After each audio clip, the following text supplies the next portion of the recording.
Okay, hello everyone, and welcome to lecture number one for the Mechanical 3006 Mechatronic Design for the trimester 3 of Western Sydney Uni.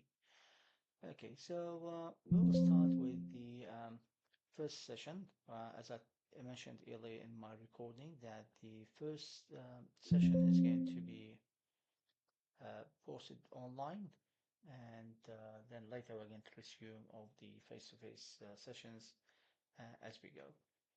So at the beginning, the lecture number one is going to be introduction, and we're going to cover something about the teaching stuff, the nature of the mechatronic design, and the unit contents and the learning activities, and finally the assessments and the due dates.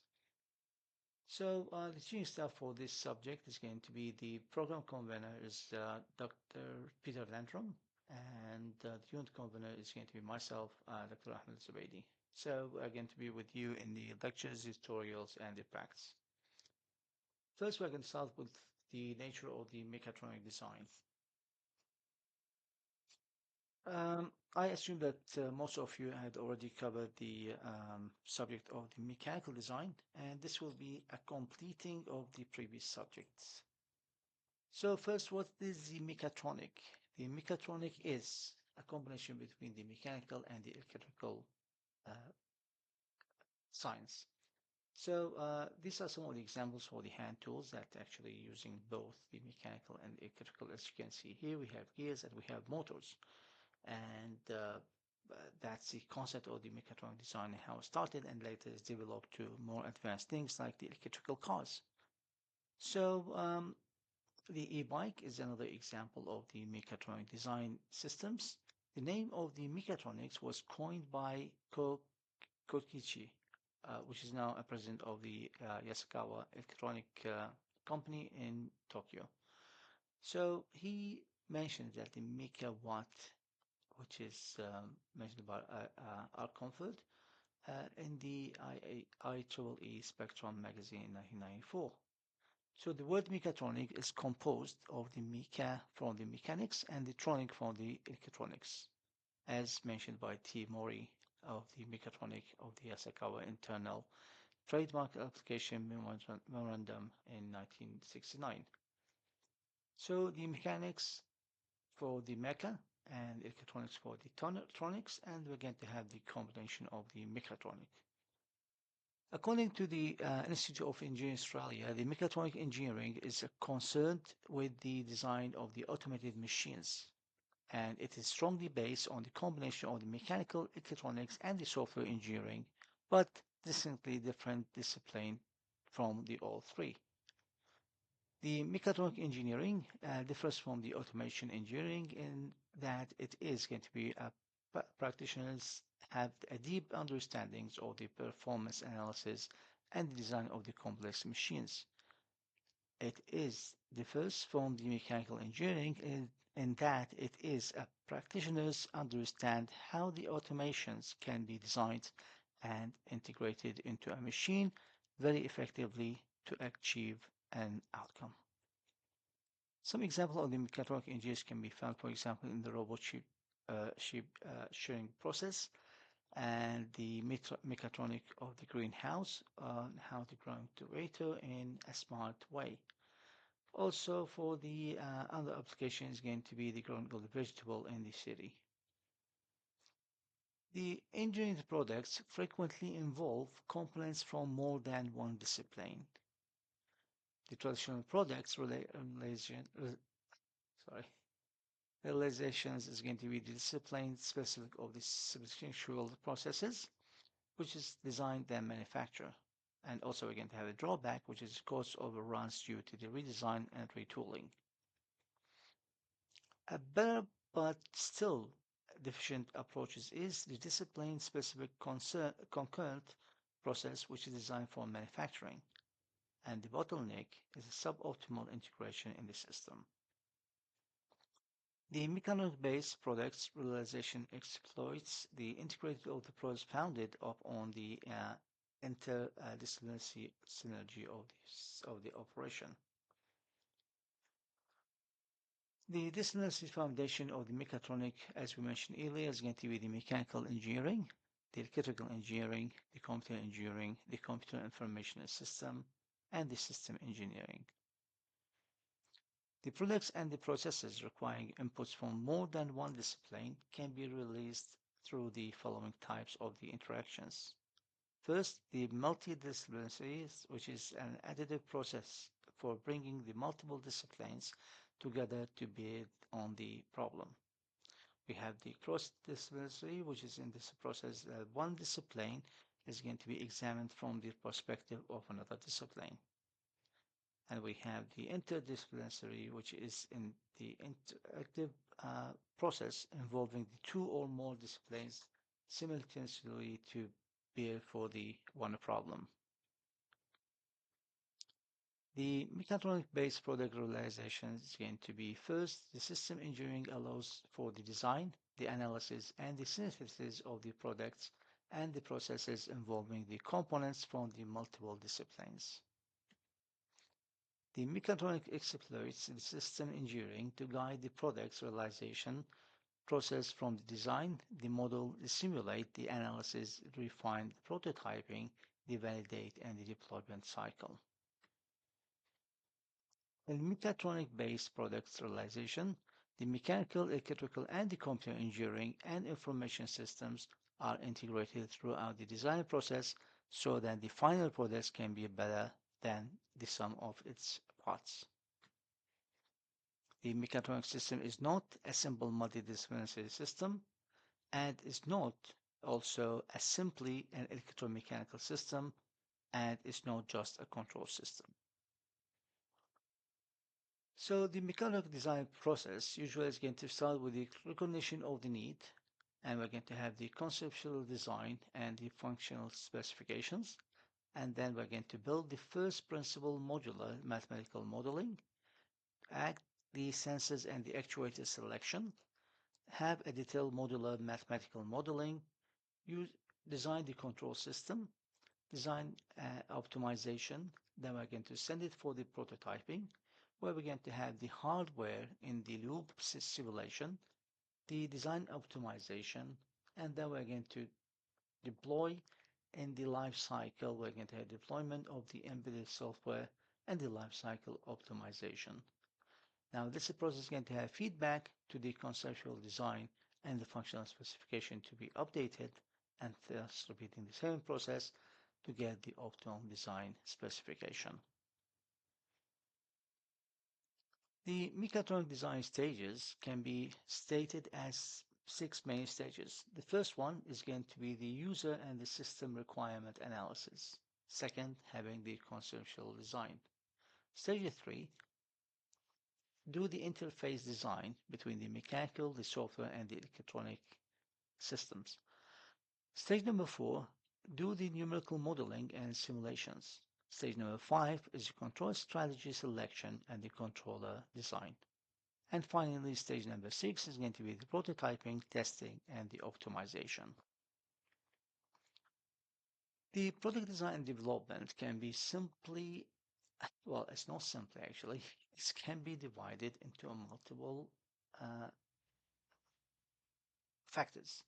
So the product design will depend on factors like the culture, the functions, the environment, the cost, the ergonomics, the materials, the customer specifications, the industrial production, the company identity, the aesthetics, and the fashion in general. But every one of them, of course, is going to have a different parameters that's going to be decide what will be the product design requirements. So the product design steps usually is going to be start, as you can see in this, well, let me use pointer. As you can see here, that we're going to start with the product management first, and then the product design second. And then we're going to have the product development until we're finishing with the final design. So usually the product management is going to be start with the market research and identify what will be the main use of the products, and we're going to have the general use of it. Then the design procedure will start with the design directions, use the some of the cases and the studio designs. Use the screen flow, and then we're going to do the prototypes, do the utility and testing, identify and update the specifications, and we're going to have the final review.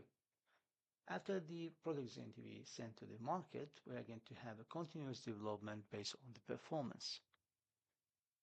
The product development approaches are going to be the classical approach with the large design iterations typical of the overall over-the-wall engineering approaches.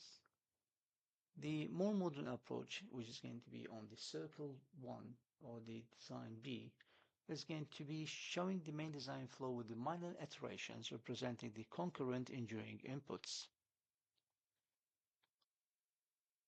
The Mechatronic applications.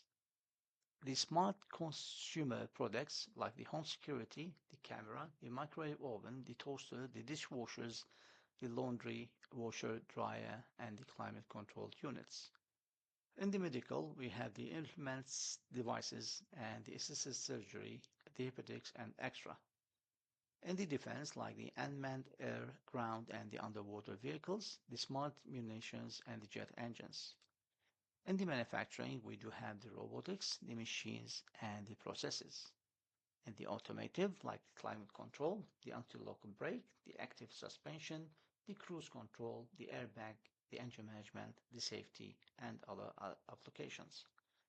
In the network centering distributed systems like the distributed robotics, the telerobotics, the intelligent highways, and other applications.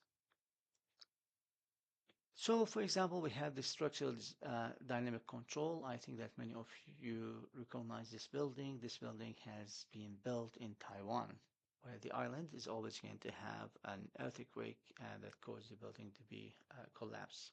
So this building was designed to have an active mass downburst that's going to make the building absorb the shock from the earthquake instead of being collapsed.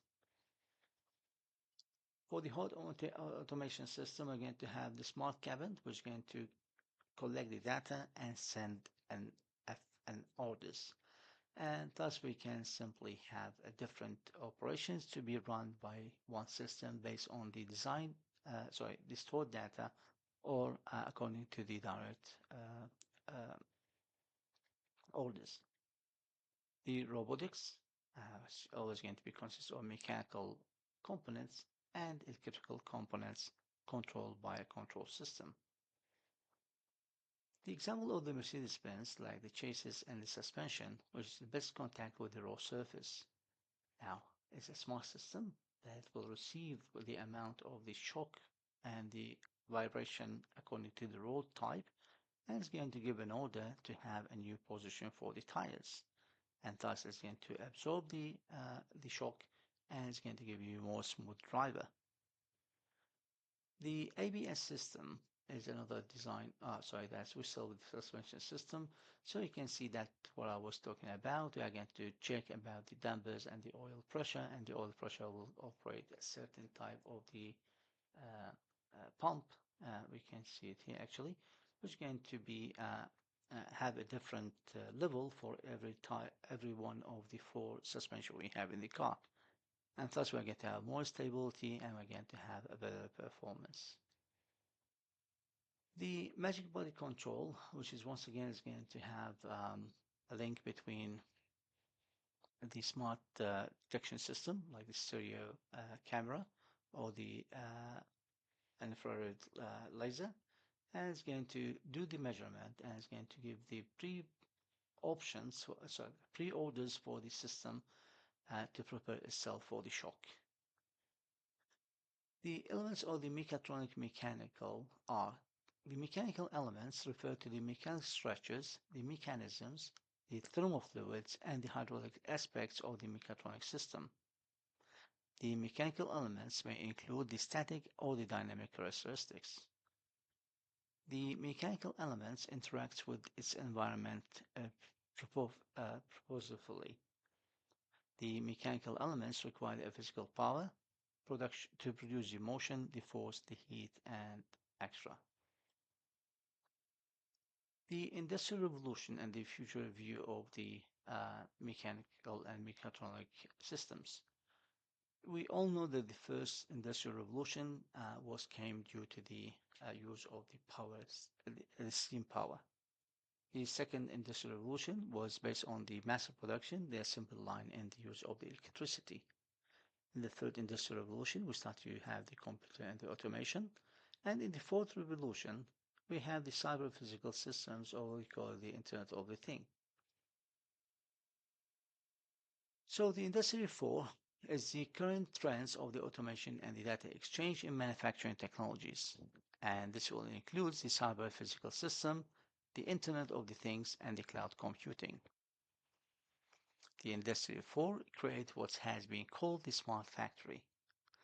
So within the modular structured smart factories, the cyber physical system monitor the physical processes, create a virtual copy of the physical world, and make the decentralized decisions.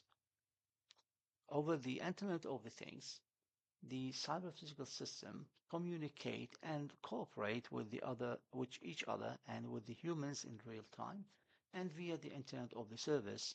So both internal and cross-organizational services are going to be offered and used by the participations of the value chain. The Industry 4 will affect all the elements of the value chain. The Connect Factory in action is going to have, as we mentioned earlier, the innovations, the efficiency increasing, the agility, and the risk management. So there's going to be a connection between the real world, the cyber physical interface, and we're going to connect it to the cyber worlds. Usually, all the information is going to have a feedback, so it's going to go to the forward and the backward. So the Industry 4 engineering education will start by building the curriculum and doing some laboratory and visual production labs like the Lego labs. And finally, it's going to be through the steering club. And according to the technologies and the methods we have of the Industry 4, is going to be adding between the assembly, the mobility, the logistic, the engineering, and the machining processes, and the smart factory as a target. The expanding and the shifting of the industry boundaries can be happened, and an example of that is going to be the farm equipments. So you can see that the difference between just the products and how we are going to make the system of the systems. So we're going to have a smarter product, which can be controlled by a smarter system, and this can be connected to the internet, which will make it even smarter and more applicable. And we're going to have the product system that's going to be contain the tractor fleets instead of just a single tractor, and it's going to be connected through the farm equipment system to the trailers, to the planters, and to the combine of the harvesters. And finally, we're going to expand the farm equipment system to have a farm management system platform that's going to be simply controlling everything we have within the smart farm. So you can see in this diagram about the evolution on the revolution of the system and how it's moved from the water, steam to electricity to automation to the cyber physical system. The machine component as we know it, it can be the gears, the racks, the pinions, and extra. We have the cam follow and followers. We have the chain and sprocket. We have the levers. We have the spring, the wheel axles, the linkage, the sliding crank, and the inclined plane wedges. And many of these stuff has been already been covered in the mechanical design subject. The aims of the mechanical design is to satisfy the customer need and to produce a machine that are going to be safe, efficient, reliable, economical, and practical to manufacture. The mechanical devices typically will involve in the power transmission and have a specific movements, usually going to be made up of the several machine elements at the same time, like what we have in this case for the engine components. The product realization processes, or the PRP, will involve the considerations such as the production, the maintenance, and the disposal of the machines. Other considerations will include the performance testing, the documentation of the design, the legal requirements, the environmental effects, and the quality system requirements. The function, design requirement, and the evaluation criteria. So the function tell what the design must do using general non-quantitative statements that employ the actions, for example, to support the load. Design requirements with details and usually quantitative statements of the expected performance level, limitation, and or the materials and the components used. The evaluation criteria, which is a statement of the desirable qualitative characteristics, and it's going to be used to assist to deciding which design is going to be optimum, like the maximum advantages with the minimum disadvantages. So you are the designer. You have to think about what the kind of the technical preparation will you need to complete the design, and what are the steps will you follow, and what information will you need, and how will you show by calculation that the design is going to be safe and that the products will perform its desired functions, and who is going to be the customer for the products or the system that I am about to design.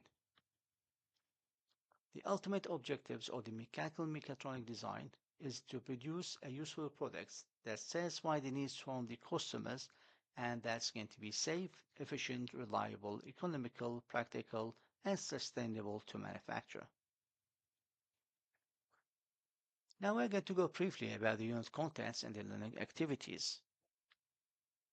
First, for the handbook summary, the aim of this unit is to integrate the basic skills of the mechanics, the mechanical systems, and the automation in the practice of the engineering design, or design for the X and the system engineering, as applied to mechatronic devices and systems. The ability to perform a detailed design analysis on import machine elements as the bearing, the brakes, the clutches, the shafts, and the motor in the system is going to be intended outcome of undertaking this unit, and the project-based task will form part of the learning processes to build up the teamwork experience. Some of the unit learning outcomes can be simply the critically discuss of how the mechanical mechatronic designs concepts are going to be applied in an industrial context. Also, the design of the main machine elements such as the bearings, the shaft, the linear motion elements, and the motion control elements. Third, the undertake of the design of the typical mechanical mechatronic systems, including the selection of the components in the senses of the system engineering and the design for the X. Fourth, design and integrated mechanical mechatronic systems in a project-based environment. Finally, the work in a team for project designing and building of the mechanical mechatronic devices. The unit context is going to be distributed over 13 weeks because the 14th week is going to be mainly about the project. Also, we're going to have 1 week as student, well, it's going to be a semester break due to the Christmas and the season holiday. So we are going to have mainly 12 sessions. First is going to be nature of the mechatronic and the mechanical design. Second, the fundamental of the mechanical component design. Then week number 3, we're going to cover the shaft design, which is going to be the material for the task assessment number 1. And then we're going to have the bearing design, the linear motion elements, the tolerances and the fits and completions of the design of the power transmission. The week after, we're going to start with the principle and the application of design for the X, which can be distributed over 3 weeks. Finally, we're going to go to the electrical motors and controls, the brake and the clutches, and the system engineering approaches and the theory of the engineering design. The mode of the delivery of this subject is going to be 2 hours lectures per week, starting from the week number 1, 1 hour of the tutorial per week, And then we're going to have 8 times 2 hours of the practice per week, which is going to be starting for the week number 4. In all these sessions, the attendance is going to be compulsory. The assessment, we're going to have 3 assessments, it's going to be 4 of them. We're going to have the lab works, and we're going to have design project report. So I think that the next, we're going to have later the explanation of all the assessment we're going to have. The Mechatronic design project, which was mainly about the topic of the optimization of design of the smart bike, this will be changed to design of the smart wind turbine. And we're going to have the submission is going to be about project report, which is going to have 40%, and then we're going to have the oral presentation, which is going to be worth 10%. The design project report should follow the format of the standard technical reports, which is going to have something like 20 to 25 pages in the main body, including the introduction and design backgrounds, the pre-filter review, needs analysis, the conceptual design, the detailed design with the innovative ideas and the design analysis, the creating of the 3D models in the SolidWorks, simulating dynamic characteristics using the SolidWorks motion analysis, and the conducting of the design check using the SolidWorks simulation. Also, the applying of the DFX design philosophy into the design developments, and finally, we're going to have the summary. As I told you, we're going to have the wind turbine, so this will be almost no relevant images. Now, the learning activity, as we mentioned earlier, is going to be divided over the 14 weeks, except that we're going to have the week number 9 is going to be a semester break. And the last week is going to be about the oral presentation time for the project design. And the other materials going to be distributed over the week, and we're going to have multiple submission happening through the semester. The textbook is going to be MECH textbook, the machine elements in the mechanical design, the 5th edition. The CAD software we're going to use is going to be SolidWorks, and we're going to have also the answers. The assessment and the due dates can be shown in this table.